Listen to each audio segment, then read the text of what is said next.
Hi everybody, so I rolled credits on the Suikoden 1 HD Remaster, The Gate Rune War, and I just want to give you my quick review on the game, actually midway through Suikoden 2, and I'm ready to share my thoughts on Suikoden 1. I'm very slow on these reviews because I just want to play video games, and it takes time for me to be able to edit all these things. So here it is. It's going to be, we'll start with my TLDR version, or my too long didn't watch, I guess. Suikoden 1 HD Remaster is a skippable game. I'm not trying to be edgy, I'm not trying to be clickbaity, but you can because Suikoden is a game, a series, that each installment takes place in a different part of the world. It takes some of them even takes place in a different setting in terms of timeline. It's totally skippable.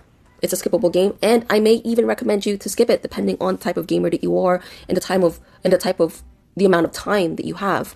So the only reason why I would recommend Suikoden 1 is if you are someone that want to fully experience the greatness that is Suikoden 2, you should definitely play Suikoden 2. If you want to experience it in its entirety with its setting and its lore, and the characters that you will meet in Suikoden 1 will also be in Suikoden 2. Not all of them, some. And some of them are super iconic at this point. Play Suikoden 1. If you want to collect all 108 Stars of Destiny, the only way to do that is to carry over your save from Suikoden 1 into Suikoden 2. And if you want to get the Platinum or whatever for the Suikoden 1 and 2 collection, HD collection, play Suikoden 1.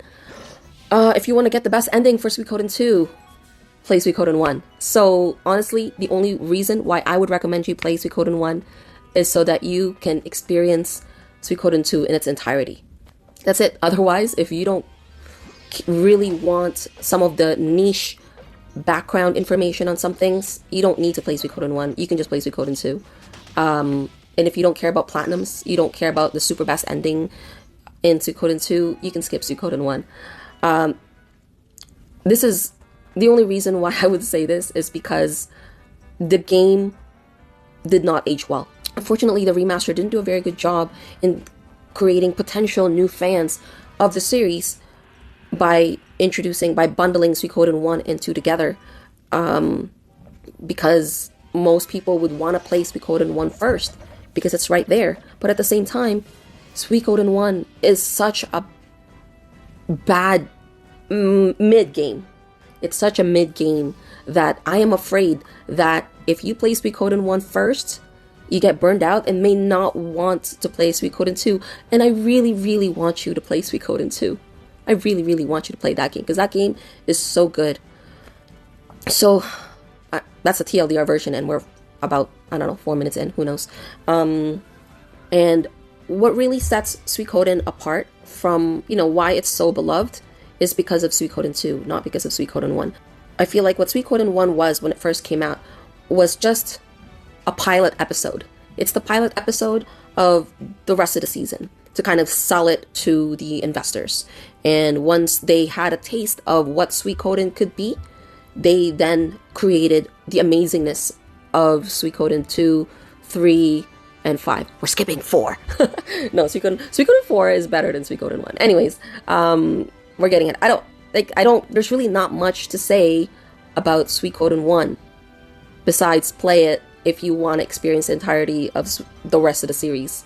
I'm going to have the text-based version of my review on the screen somewhere, and I'm going to have a more detailed reason as to why I feel the way that I feel about this game. I have that in a separate video, but yeah, it's skippable if you want. It's only about 25 hours long, so plow through it. Don't grind because you don't really need to. Play even on hard difficulty. You don't just play it, get through it, follow a guide to streamline your experience of collecting the 108 Stars of Destiny, then move on to 2. Yeah, I guess subscribe, share.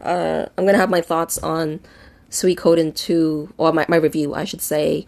But spoiler alert, Suikoden 2 lives up to all my expectations. It's been so long since I played that game, and I'm just amazed again. I'm amazed all over again. I'm amazed all over again. Gaming is freaking amazing, guys. Yeah, so if you didn't like what I said, or you disagree, or I'm a crazy person for suggesting to skip a game that's right there. If I'm crazy for suggesting to skip Suikoden 1 or rush through Suikoden 1 to get to 2, then yeah, sure, feel free to let me know. But you just, if the only reason why, again, another reason why I would say play Suikoden 1 is once you taste 2, you don't go back to 1. You'll never want to touch Suikoden 1. So yeah, just get through it. Bye.